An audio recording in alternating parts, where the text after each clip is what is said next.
Inilah momen ribuan warga Lebanon mengungsi ke wilayah utara di tengah serangan mematikan Israel yang kian intens. Terlihat beragam kendaraan seperti mobil, truk, dan sepeda motor penuh orang dan barang berdesakan membanjiri jalan raya utama selatan Sidon dan menimbulkan kemacetan. Kondisi itu dipicu oleh kepanikan dan ketakutan warga atas serangan mematikan Israel di Lebanon Selatan pada Senin 23 September 2024. Di tengah serangan, para keluarga di Lebanon seketika berupaya menyelamatkan barang-barang mereka untuk dibawa mengungsi. Kepanikan kian mendera karena beberapa warga Lebanon menerima peringatan dalam bentuk pesan teks dan rekaman suara dari militer Israel yang meminta warga meninggalkan daerah-daerah di dekat kelompok Hizbullah. Seorang pengungsi dari Atlun, Ihab Al-Masri, menyebut situasi di sana sama sekali tidak aman. Sebab Israel terus membombardir wilayah tersebut, namun warga setempat juga tidak tahu di mana tempat yang aman untuk berlindung. الوضع منه آمن بالمرة يضرب كثير عنا هنيك وبمالك أخذت أولاده وماشيين على الله وين ممكن. Seorang pekerja pompa bensin di Sidon, Tarek Hijazi, mengungkapkan saat ini warga tengah fokus mengamankan kebutuhan pokok untuk melanjutkan hidup. Mereka melakukan itu karena khawatir Lebanon akan kehabisan pasokan makanan dan kebutuhan dasar lainnya karena pecahnya perang Israel-Hizbullah. الله يعين جميع والله يعيننا على هذا الوضع اللي هلا مرقين فيه، ونحن اكيد هذا موضوع طبيعي اللي عم بيصير، موضوع العجله على المحطه. العالم والمواطنين تعودوا انه نحن نكون دغري باتجاه التموين، باتجاه انه نحن نامن الاحتياجات الاساسيه لحتى نقدر نكمل حياتنا مخافه من بكره، فالوضع هذا اللي عم بيصير اكيد شيء طبيعي والعالم اكيد حتروح على المحطات، امر طبيعي على المخابز، على اللحوم، على الصيدليات، على الادويه، يعني الله يساعدنا والله يساعد اهل الجنوب. Sebelumnya, serangan Israel ke Lebanon pada Senin 23 September 2024 menewaskan lebih dari 180 warga Lebanon dan melukai 700 orang. Laporan terakhir yang disampaikan Kementerian Kesehatan Lebanon, jumlah korban tewas meningkat menjadi lebih dari 400 orang. IDF mengeklaim serangan mereka menghantam sekitar 300 target Hizbullah dan mengincar lokasi penyimpanan senjata kelompok itu. Namun, beberapa serangan menghantam kawasan permukiman di selatan Lebanon dan lembah Beka di timur sehingga menimbulkan korban warga sipil. Serangan ini menjadi yang paling mematikan sejak konflik keduanya terjadi pada 2006 silam. Pemerintah pun terpaksa menutup sekolah-sekolah dan universitas dan mulai menyediakan tempat pengungsian bagi warga Lebanon.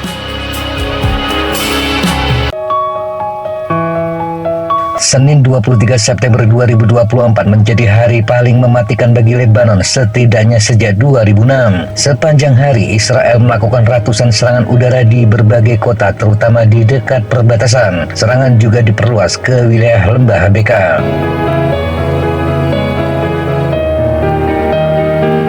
Kementerian Kesehatan Lebanon mengatakan setidaknya 356 orang meninggal dalam serangan hari Senin saja. Ini menjadikan total korban selama beberapa hari serangan Israel mencapai hampir 500 orang, sementara sekitar 1.600 lainnya terluka.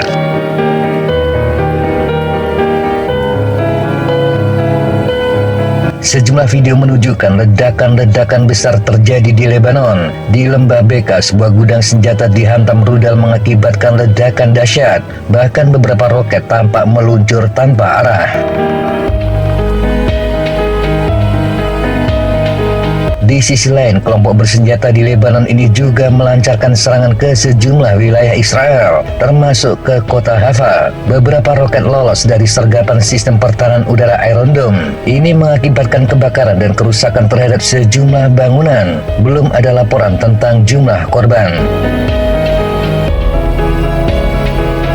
Meningkatnya serangan juga memaksa Tel Aviv memberlakukan situasi khusus di dalam negeri. Dengan status ini, pemerintah berhak melakukan sejumlah pembatasan kegiatan warga. Situasi khusus ini terutama diberlakukan di wilayah dekat perbatasan Lebanon dan juga dekat Gaza.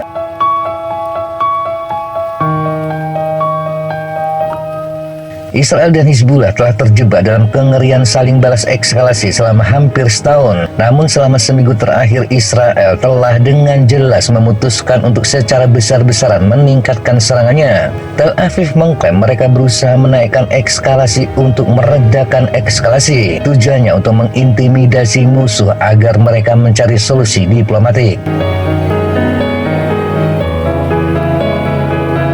Bagaimanapun ini adalah mantra yang sangat beresiko serta kemungkinan besar cacat dan mungkin dirancang untuk menipu sekutu mereka yang frustasi Amerika Serikat agar percaya bahwa solusi diplomatik masih juga merupakan tujuan Israel. Washington seperti diketahui telah menghabiskan sejumlah energi yang hampir memalukan untuk menyelesaikan konflik dengan perundingan damai. Semakin besar kerugian yang diderita Hizbullah, semakin besar kemungkinan keberhasilan jangka pendek Israel. Tetapi perang darat skala penuh kemungkinan akan menjadi bencana bagi Israel. Militer mereka yang lelah dan terpecah belah akan menghadapi kesulitan melawan Hizbullah yang berpengalaman dan marah di Lebanon. Serangan darat Israel adalah hal yang ditunggu-tunggu oleh kelompok yang didukung Iran tersebut, dan Israel menyadari hal itu.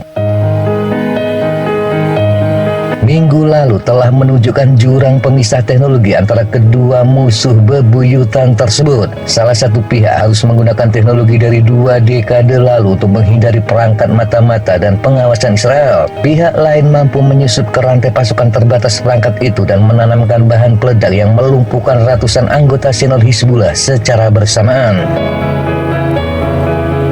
Serangan brutal itu tidak cukup. 24 jam kemudian mereka membunuh lebih banyak militan dengan meledakkan serangkaian bom walkie-talkie. Dalam kepanikan yang terjadi, Hizbullah tampaknya melakukan cukup banyak kesalahan, sehingga lebih dari selusin tokoh termasuk komandan yang sangat senior Ibrahim Aqil dibunuh pada saat yang sama dalam sebuah ledakan besar di Beirut Selatan pada hari Jumat.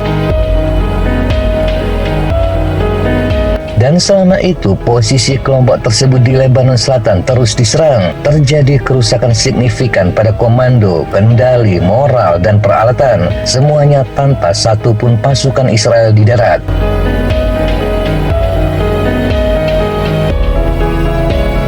Penting untuk tidak mengabaikan dampak psikologis dan operasional dari serangan seperti serangan pager terhadap musuh manapun. Anggota Hizbullah kemungkinan tidak tahu siapa di antara mereka yang tersisa untuk dihubungi, atau bagaimana mereka akan berpencar atau mencari arah. Mereka mungkin gagal mencapai kesepakatan untuk memberikan tanggapan yang terpadu. Mereka bahkan mungkin membuang-buang waktu dalam pertikaian internal yang berkelanjutan. Pada waktunya mereka mungkin bangkit dan menyerang balik dengan keras. Tetapi untuk saat ini Israel mengeksploitasi kekacauan awal dengan kejam. Lalu di mana letak deeskalasi dari peningkatan eskalasi ini?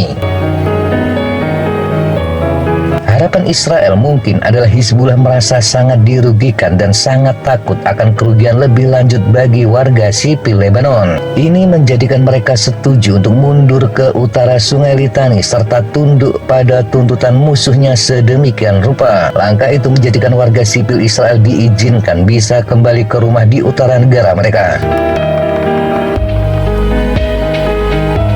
Israel tampaknya telah benar-benar menyusup ke komunikasi Hizbullah dan kemungkinan memiliki pemahaman yang lebih baik tentang pertimbangan internal kelompok tersebut. Mereka mungkin menilai Nasrullah pada akhirnya harus mundur. Ini karena organisasinya telah terungkap melemah, terutama setelah mengerahkan begitu banyak pejuang berpengalaman dalam perang saudara di Suriah.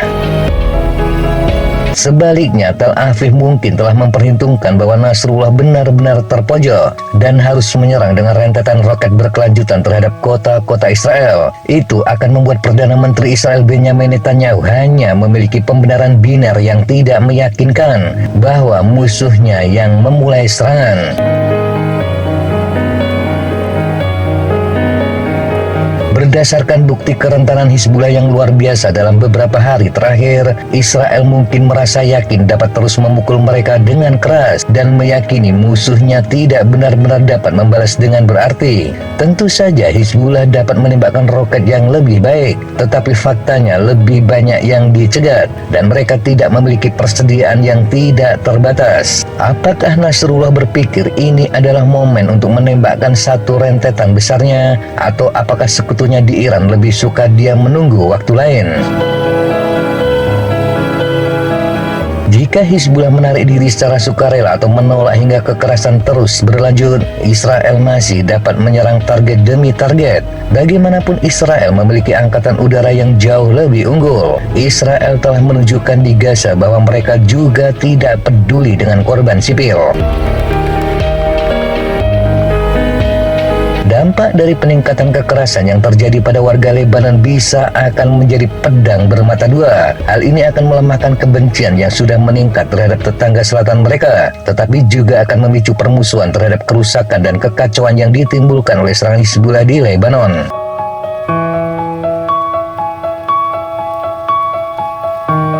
Netanyahu tampaknya telah menetapkan solusi militer saja selama setahun terakhir, mungkin karena alasan kemajuan politik pribadinya.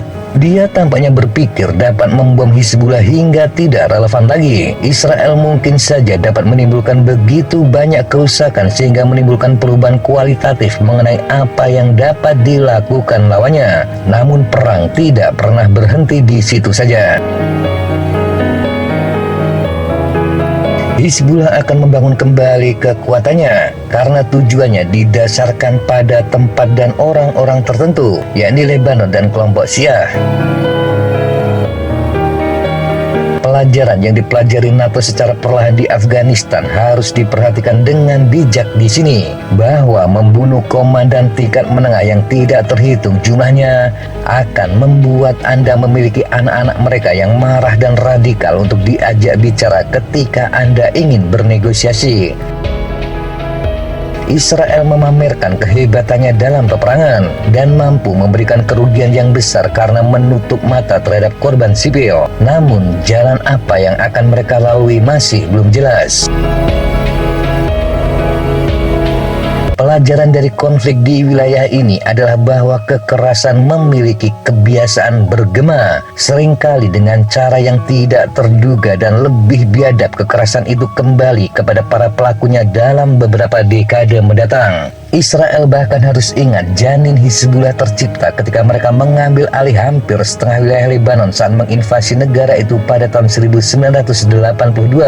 Operasi Israel yang mengakibatkan lebih dari 17.000 kematian, dan kini kelompok itu terus menjadi ancaman bagi mereka. Begitulah kekerasan berbicara, hanya memunculkan dendam dan pembalasan tanpa akhir.